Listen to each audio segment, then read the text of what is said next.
जब इमरान खान कॉल देता है तो वहां पे पहुंचती है हर सूरत में। ये कंटेनर, रुकावटें, रोड ब्लॉक, ये इस अवाम के लिए कोई अहमियत नहीं रखता। ये रुकावटें अवाम के लिए कुछ नहीं है जब इमरान खान साहब कॉल देता है। अस्सलाम वालेकुम नाज़रीन, आप हमारा यूट्यूब चैनल देख रहे हैं। उम्मीद करते हैं कि हमेशा की तरह आप सब ठीक होंगे। तो सबसे पहले नाज़रीन के आज के जलसे के रिलेटेड दो बहुत आम अपडेट्स हैं। तो सबसे जो पहली अपडेट है उससे पहले मैं आपको एक चीज़ वादा करना चाहूँ कि हुकूमत को पता चल चुका था कि ये हमारी मजबूरी है जलसा करवाने की।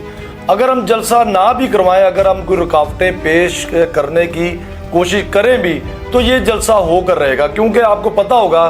कि पिछले जब 22 अगस्त को जलसा मनसूख किया था इमरान खान साहब ने, तो उस जलसा मनसूख करने के बाद इमरान खान साहब ने एक बयानिया जारी किया था। वो ये बयान था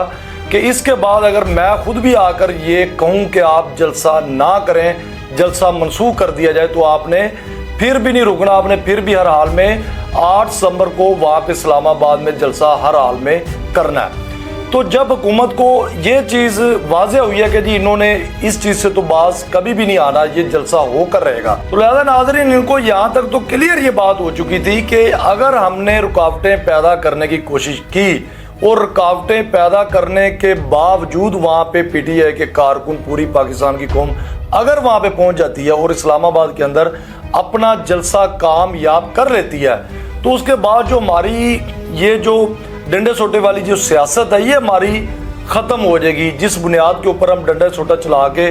बैठे हुए हैं, जिस बुनियाद पर हम अपनी हुकूमत चला रहे हैं, ये हमारी ख़त्म हो जाएगी। तो इसके बाद जिस तरह के आपको पता है कि इन्होंने बड़ा सोचने के बाद इनके पास अनपढ़ जेल पुलिसी मेकर है, उनके पास हर 5-5 मिनट बाद जाके ये मशवरे ले रहे होते हैं। तो उनसे मशवरा करने के बाद ये इन्होंने फैसला किया जी कि पीटीआई को जलसा करने दिया जाए। और उसके अंदर जो टीटो पार्टी हमारी, जो जिस तरह आपको पता 75 साल से ये नून लीग चलाती आ रही है कि ऊपर से हाथ सीन मीडिया पे कुछ और दिखाया जाता है और अंदर से कोई और काम डाल देती है। तो सेम उसी तरह जी इन्होंने किया कि एनओसी जारी, जब हुकूमत कोई एनओसी जारी करती है कि आप जाके वहाँ पे जलसा करें, आप इजाज़त दे रहे हैं वहाँ पे जलसा करने के लिए, तो जब आप एक इजाज़त दे रहे हैं तो उसके बाद अगर आप रुकावटें पैदा कर रहे हैं, वहाँ पे रोड ब्लॉक कर रहे हैं कि अवाम वहाँ पे इस्लामाबाद में जितनी कम हो सके उतनी कम पहुँचे, तो ये प्लान इनका क्या था कि एनओसी जारी करेंगे पूरे पाकिस्तान के आगे, पूरी दुनिया के आगे जनाब हम सरखरू हो जाएंगे कि देखें जी हमने तो जी पीटीआई को जलसा करने की परमिशन दी है, अब आगे अवाम ही नहीं आई। अवाम देखें जी आपके सामने, कैमरे के सामने देखें जी अवाम ही। अब इनका तरीका वारदात क्या था कि इधर से एनओसी जारी करेंगे कि देखें जी साफ शफाफ बन जाएंगे, और जो मीडिया के ऊपर हज़ारों करोड़ों अरबों डॉलर फेंके जाएंगे, इनको दिए जाएंगे कि जनाब आपने ये वाली चीज़ें नहीं दिखानी, कि जो हम रास्ते ब्लॉक करेंगे, कंटेनर लगाएंगे, जिधर से ज़्यादा अवाम आएगी रोडों के ऊपर भी अवाम के ऊपर कंट्रोल किया जाएगा कि अवाम जितनी कंट्रोल की जाए, मतलब भी रास्ते में कंटेनर डाल के अवाम के आगे रुकावटें पैदा करेंगे तो अवाम कम से कम वहाँ पे जलसे वाली जगह में पहुँचे। तो जब कम पहुँचेगी तो फिर जी मीडिया दिखाएगी ये देखें जी ये अवाम तो आई नहीं। तो ये मेरे ख्याल में इनकी बहुत बड़ी गलतफहमी है। अवाम पहुँचेगी, अवाम पहुँची है, हर हाल में पहुँची है, वो आपने देख लिया है कि किस तरह पहुँची है। तो लिहाजा नाजरीन अवाम ने वहाँ पे पहुँचना ही था, और जिस तरह पहुँची वो आपने खुद इस जलसे में देखा कि अवाम कहाँ से किधर किधर से पहुँची। यहाँ तक कि इन्होंने लाहौर से जो मोटरवे जाती थी वहाँ पे कंटेनर रखे, गुजरांवाला की तरफ से रखे, जो रोड इस्लामाबाद की तरफ जाते थे इन्होंने कंटेनर रखे। तो बात यहाँ पे ये होती है, बात यहाँ पे ख़त्म नहीं होती। बात यहाँ पे बहुत बड़ा सवाल पैदा होता है कि या तो आप एनओसी ना देते, अगर आपने एनओसी दिया था तो आप इंसानों वाले काम करते, आप रुकावटें पैदा ना करते, क्योंकि इनका प्लान ये था अनपढ़ जेल इंसानों वाला कि जी इधर से एनओसी जारी कर देंगे और मीडिया के ऊपर डॉलर पैसे लगा के करप्शन के जो माल इन्होंने इकट्ठा किया हुआ है वो मीडिया को दे के वहाँ पे मीडिया का फोकस करवाया जाएगा कि ये देखें जनाब जलसे पे तो वाम आई नहीं। लिहाजा जनाब पीटीआई तो बड़ी देर की लगी हुई थी कि जी जलसा करना है, तो जनाब नून लीग ने जलसा कभी करने ही नहीं दिया। तो लिहाजा इस बार तो हमने खुद कहा कि आए आज जलसा करें। तो जब हमने खुद कहा जलसा करें तो ये देखें जनाब अवाम तो आई नहीं। ऐसे पीटीआई वालों ने रोला डाला हुआ था। तो इनका प्लान जो बेसिकली प्लान था इनका ये था। तो नाजरीन, जब इमरान खान साहब होते थे ना, बाहर होते थे, तो जब एक कोई जलसा मेंशन किया जाता था, कोई डेट मेंशन होती थी, तो वहाँ पे इमरान खान साहब खुद एक दिन पहले खुद वहाँ पे पहुँच जाया करते थे। तो वहाँ पे जब पहुँचते थे, जो मेन थी, जो रेडियाँ लगाते थे, दुकानें लगाते थे, मेन मजदूर तबका, मिडिल क्लास के लोग जब वहाँ पे आते थे, तो एक दिन पहले अवाम उस अपनी अवाम के दरमियान सेल्फी ली जाती थी, टिकटॉकें बनाई जाती थी। तो अवाम के दिलों में एक बड़ी खुशी का इजहार होता था कि नहीं भी एक हम आम लोग हैं,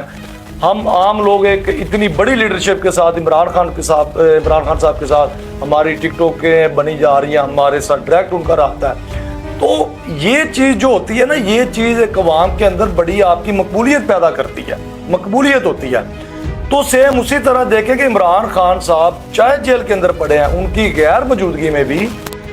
जब ये 8 सितंबर का ये जो जलसा था, तो सेम इमरान खान साहब की तरह एक दिन पहले उनकी जो बहन है, जो उनकी सिस्टर है हलीमा खान, वो वहाँ पे पहुँचती है। तो वहाँ पे जी बड़े आम से लोग थे, बड़े नॉर्मल थे, सिंधी भी थे, बलूची भी थे, अफगानी भी थे, पंजाबी भी थे, सारे हर किस्म के लोग वहाँ पे थे। तो उनके दरमियान स्टेज के ऊपर नहीं आई, वहाँ पे उन्होंने खुद वहाँ पे विजिट किया, मुआयना किया, और अवाम के दरमियान जो वहाँ पे चेयरें कुर्सी लगी हुई थी, वहाँ पे वो हलीमा खान गई हैं, और वहाँ पे बड़े लोगों ने अपनी टिकटॉकें वहाँ पे बनाई हैं, बड़े वहाँ पे उन्होंने अपनी लोगों ने हलीमा खान के साथ वो अपनी सेल्फी ली है। तो नाजरीन, इसका फ़ायदा क्या होता है, इसका बेनिफिट ये होता है कि हर बंदे के अंदर ना वो जो एक माइंड अप्रोच होती है बंदे की, कि बंदे का माइंड सेट होता है कि भाई मेरा डायरेक्ट बानी पीटीआई चेयरमैन के साथ रब्ता है, मेरा डायरेक्ट उनकी फैमिली के साथ मेरा तल्लक है, रिलेशन है, कोई भी मसला मसाइल बनता है तो मेरा डायरेक्ट उनके साथ तल्लक है। तो इस चीज़ से हमेशा मकबूलियत पैदा होती है अवाम के अंदर, एक कौम के अंदर। तो सेम अब दूसरी साइड पे आ जाएं इस जाली हुकूमत की तरफ, ये नवाज शरीफ और मरियम नवाज की तरफ, कि इनका क्या तरीकाकार है। कि देखें, जब भी कोई बंदा या कोई भी मिडिल क्लास की जब अप्रोच नहीं ना होती आपके पार्टी के चेयरमैन तक, तो क्या होता है, नुकसान क्या होता है, कोई भी मसला मसाइल बनता है। तो इनका पहले मैं आपको वाज़ह करता चलूँ कि इनका तरीका वारदात क्या है। कि अवाम की अप्रोच होती है, जो मौजूदा वहाँ पे किसी भी इलाके के अंदर कोई MNA MP होता है, तो उन्होंने अपनी आवाज़ वहाँ तक पहुँचानी होती है कि जी हमें ये मसला है, जो उस इलाके का MNA होता है, MP होता है। तो वो जो लीडरशिप होती है वो फिर आगे जाती है अपने जो जैसे पार्टी का चेयरमैन होता है, जैसे कि पीटीआई के इमरान खान साहब हैं, और नून लीग के नवाज शरीफ, मरियम नवाज, हमजा शहबाज शरीफ हैं। तो जब वो अवाम अपने MNA मौजूदा MP के पास, मौजूदा लीडरशिप के पास जाती है, तो उनकी आवाज़ वो लीडरशिप आगे लेके जाती है। तो ये जो नवाज शरीफ है, शहबाज शरीफ है, मरियम नवाज, ये तो अपने MNA MP को मिलने का टाइम नहीं देते। 6-6 महीने, साल 2-2 साल ये गुजर जाते हैं और उनको टाइम ही नहीं मिलता, इनको टाइम ही नहीं देते नवाज शरीफ और शहबाज शरीफ और मरियम नवाज। और फिर आप सोचें कि वो जब टाइम देंगे, उनकी कोई बात वो आपस में मीटअप होगा, तो अवाम की आवाज़ वहाँ तक सुनाई जाएगी। और नवाज शरीफ और शहबाज शरीफ, मरियम नवाज सुनेंगे कि जनाब हमारे अवाम के अंदर क्या क्या वो उनको मुश्किलात का सामना करना पड़ रहा है। तो जब अवाम उनके पास जाएगी और वो लीडरशिप आगे जाएगी, तो मिलेंगे तो वो सारा कुछ होगा। तो जब नवाज शरीफ, शहबाज शरीफ ये अपने MNA MPs को टाइम नहीं देते, जिनकी बुनियाद पे ये हुकूमत अपने इक़्तिदार बनाकर बैठे होते हैं, इक़्तिदार चला रहे होते हैं MNA MP इनकी सीटों के साथ, तो उनको जब टाइम नहीं दिया जाता, तो फिर आप बताएं कि नीचे मिडिल क्लास के साथ और जो लो क्लास तबका और मिडिल क्लास तबका है, इनके साथ पूरे पाकिस्तान में इनके जो इक़्तिदार का 5 साला इक़्तिदार होता है, वो क्या उनके साथ होता होगा कि जब उनकी आवाज़ को सुनने वाला ही नहीं है। तो लिहाजा यही मकबूलियत की वजह है, इमरान खान की पुकार पर, इमरान खान की कॉल पे अवाम ने वहाँ पे पहुँचना ही पहुँचना था, क्योंकि इमरान खान और नवाज शरीफ के दरमियान बहुत फ़र्क है, PTI को और नून लीग के दरमियान ज़मीन आसमान का फ़र्क है। कि देखिए, एक साइड पे जिनके बुनियाद पे MNA को और MPO को, जिनकी बुनियाद पे ये हुकूमत चला रहे होते हैं, हुकूमत के ऊपर ये तख्त पर बैठे होते हैं, उनको टाइम नहीं देते। और दूसरी साइड पे नवाज शरीफ